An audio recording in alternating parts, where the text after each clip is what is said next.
everyone, welcome back to Watercolor Wednesday. This is Kendra Krebs, guest artist this week, and I am bringing you a really fun tutorial on shadows. I get this question a lot. How do I put shadows in front of my trees, in front of my structures, animals, pots, what have you? And we are going to learn all about that right now. So keep watching. So for this video, I'm going to be using this tree from the Watercolor Tree Set 1, this pot from the Watercolor Decorative Jar Set. I'm going to be using the teeny tiny grass from the Foliage Set, this little cottage right here from the Watercolor Mini Cottages Set, as well as this little kitty at the end, and this is from the Watercolor Cat Set. Now, shading and shadows, it is difficult to get, especially when you're first starting, but I'm going to show you a really simple way to incorporate a shadow into your landscapes or into your, your designs that you make using AI stamps. And it's a really simple way. We usually say, just do your shadow from 12 o'clock. This is my little sun that I'm going to be using. And this is the clock tool. It's not very well drawn, but you kind of get the idea here, I hope.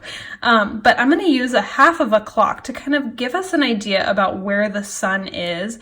And if you look at this one, we can see that the sun is about at 1:30 and it's going to cast a shadow this way. So we're going to talk about that today. And we're going to start from 9 o'clock. But before we get there, there is one question I get often, and that is, what color do I use for my shadow? And I want to show you a really simple way to get your shadow color, and that is going to be using a ruler, as well as two colors from Tombow. One of them is number 565. Which is the really dark blue, as well as the 969, which is that brown color. So I'm going to use the blue first, and I'm going to do 2 inches of the blue. So I can do 2 inches the whole way down like that, or I can do 1 inch, 1 inch with the 2 blue. And then I'm going to use the brown, and I'm just going to do a 1/2 inch of this brown. And it's going to depend, the color will vary a little bit depending on how thick your lines are for this color when you draw in your lines, but that's okay. The overall idea is there, and you can concentrate this color by using less water. So if you want it to be really dark, you're going to mix this all together, and that's going to give you a darker shade. And if you want a lighter shade, you can pull a little bit of this out and add more water for a little bit lighter shadow. So this is the color we're going to be using for the tutorial today. Okay, I'm going to move this to the side, but definitely still in view for us to use. Okay. So I'm going to take my sun, and this is just a little die cut circle, scallop circle I'm using to be our sun today, and I have stamped a tree here as well as a structure, and I chose these two because these are generally the ones that people use when they want to incorporate a shadow into their scene. However, you can still use a shadow, and you should, with smaller items like a pot or an animal, which I'll show you at the end. Okay, so when our sun is at 9 o'clock, okay, so it's right here, it's right on the horizon line, okay? When the sun is on the horizon line, you're going to draw a line that's coming straight across horizontally away from the sun. So I'm going to take my shadow color, and I'm going to start right in the center of this tree, and I'm going to pull this shadow right across like that. Now, keep in mind, when the sun is lower, closer to the horizon line, your shadow is going to be longer, okay? When the sun is up here, and I'll show you that when we get to 12 o'clock, but when the sun is up here, it's going to be much shorter, okay? So when it's down here, it's going to be long, and it's going to be the same thing with your structure as well. So you're just going to pull the shadow right out, and it's going to be nice and long when the sun is at 9 o'clock. Okay, now because the sun is over here, what's going to happen to this side of the structure? That's right, it's going to be dark. So we are going to go ahead and color in this side of the structure. So we're going to color that in just like that, because that is facing away from the sun. This eave right here is also going to be dark. Just like that. And inside the door, just on this side. So that is going to be your shadows for a 9 o'clock sun position. Now we're going to move up. We'll move this kind of to the side. And we will move up to 12 o'clock. Now, when you're using this clock method, I definitely recommend making your own clock. You can do it nice and big. I just have mine on an 8.5 by 11 piece of paper and cut down the watercolor paper. So now I'm going to move my sun up to noon, 12 o'clock. And this time, my shadow is going to be much shorter because the sun is coming right overhead. So I'm going to take my color and I'm just going to lightly add in a small shadow just right around the base of my house, as well as under the dormer here, the eave. This is also still going to be dark in here. It's going to go about halfway down since it's right over the top. These will be dark in here as well. I'm going to pull that shadow down because the sun is beaming right down on top, and I can move this to show you it's beaming right down on top. So where the sun is shining, it's going to be light or white, and where it is not, like underneath the roof, it's going to be darker. Okay. So, and then under my door is going to have a little shadow in there too. And that is 12 o'clock noon for the structure. And I'm going to mix a little bit more of my shadow. So once again, you can see how I do this. So I'm going to use my ruler and I'm going to get 1 inch, 2 inch. And of course you can double this as well if you know you're going to use a lot. And then I'm going to do 1/2 inch of the brown. Take some water and mix it all together. And that's my shadow. So I'm going to pull this a little bit out. And I'm going to put it right next to my tree now. So I'm going to move my tree under the sun. And this is just going to be a really small shadow under here. Just like that. Really, really light. This is going to be a very small area here. It's just shining right down. So you may have some, sticks out here if you want to make them kind of uneven. You can totally do that.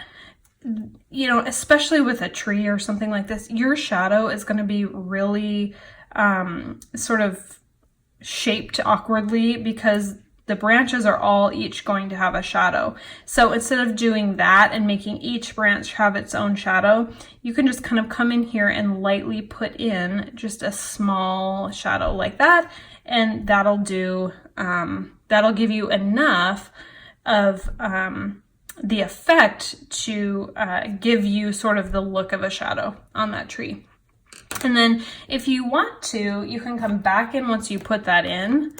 If you feel like, oh, it's just kind of sticking out a little bit too much, you can come back in and put some more grass in, and that will define it even more. Okay, so that's 12 o'clock.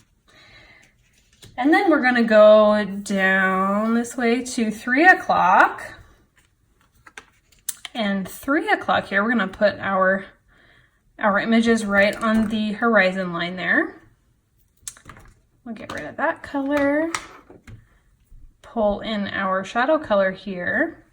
And remember what we did for the 9 o'clock going that way? Well, we're going to go the opposite way. And we're going to come straight out like that. And because it's closer to the horizon line, it's going to be a long shadow. Okay, so this is going to be a long shadow, kind of coming this way. Just like that. It's going to be nice and long.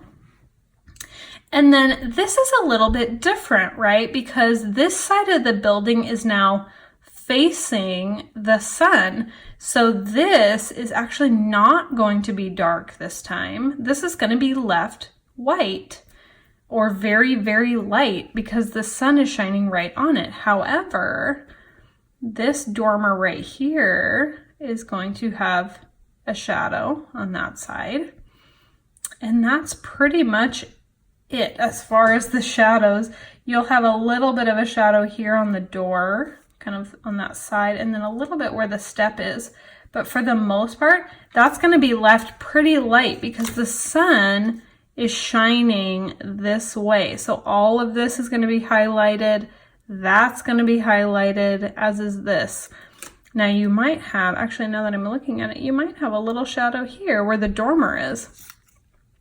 Okay, so you just want to sort of envision where that shadow, where the lightness is going to be, and then the shadow is going to be in the opposite spot. So these are going to be nice and long right here. Okay, and then if you really want to challenge yourself, you can do somewhere in the middle. So if we did like a 130, we can take our brush, a little bit of that shading color, and the sun is now beating down this way. So we can even move this closer if we want to. And we're going to do a line like this. And we're just going to kind of color this in right here because the sun is shining behind. So this right here is going to be casting a shadow forward. And I'm going to color this in, sort of follow the lines of the building just very loosely like that. And because the sun is shining from back here, this whole front is actually going to be darker. Just like this.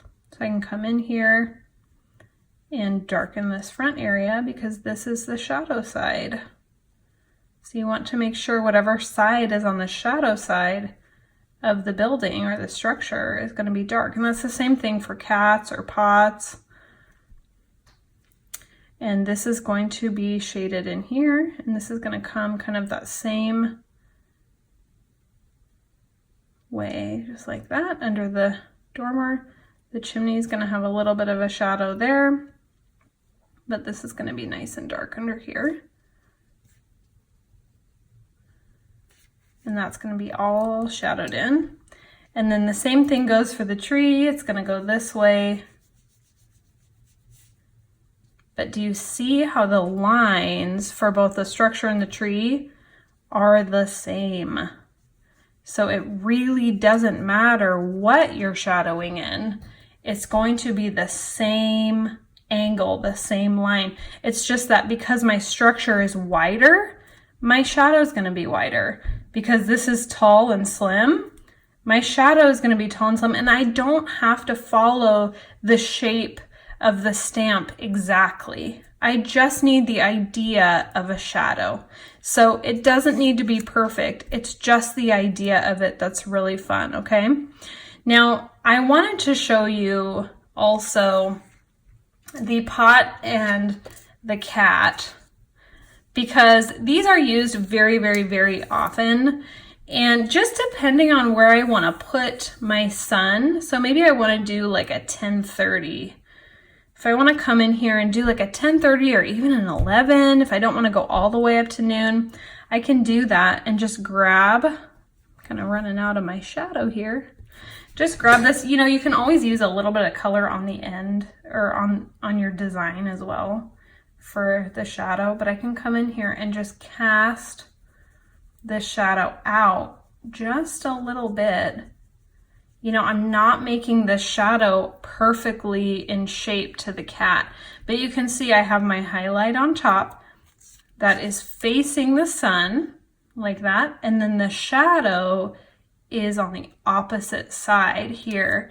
and it's casted out that same way.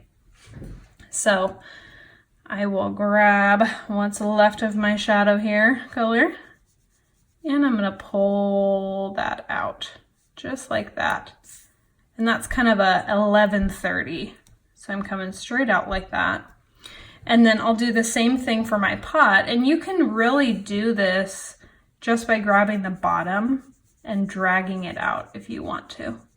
If you have a green or a blue, that's a really, really simple way to do it, is just to grab whatever color's on the base and pull it out. And you can see this shape does not exactly reflect that of the pot, but it gives me enough of a shadow so that when I look at this, I'm like, oh, that's a shadow. Oh, the sun's coming this way and that's the shadow. Okay, so I hope that you enjoyed this tutorial. This is a really, really simple way to get your shading in. And show me what you do. Tag us, tag Art Impressions or Watercolor the Art Impressions Way on Instagram. We love to see what you do. Definitely subscribe if you like this video. If you want more videos, definitely hit the bell, and you will be notified when we upload another video or videos in the future. Follow us on Instagram, Art Impressions, as well as Bonnie Krebs Bible Journaling. And definitely check her out. She's got so many beautiful, beautiful photos for inspiration on there, as well as walkthrough step-by-step. So check that out. And thank you so much for watching. I hope that you enjoyed this. Oh, one more thing before I go. One more thing. I was going to show you why I punched out these little holes here. And I was going to show you that you can stamp these and then make a little book. I'm glad I didn't forget, because this is really fun. And then once you make your book, you can refer back to it whenever you are, thinking, oh, I'm not sure how to do this shadow. You can refer back to your little book from this tutorial and have this as a tool for yourself. So I hope you enjoyed this. Take care, everyone, and have a great week. We'll see you next time. Bye.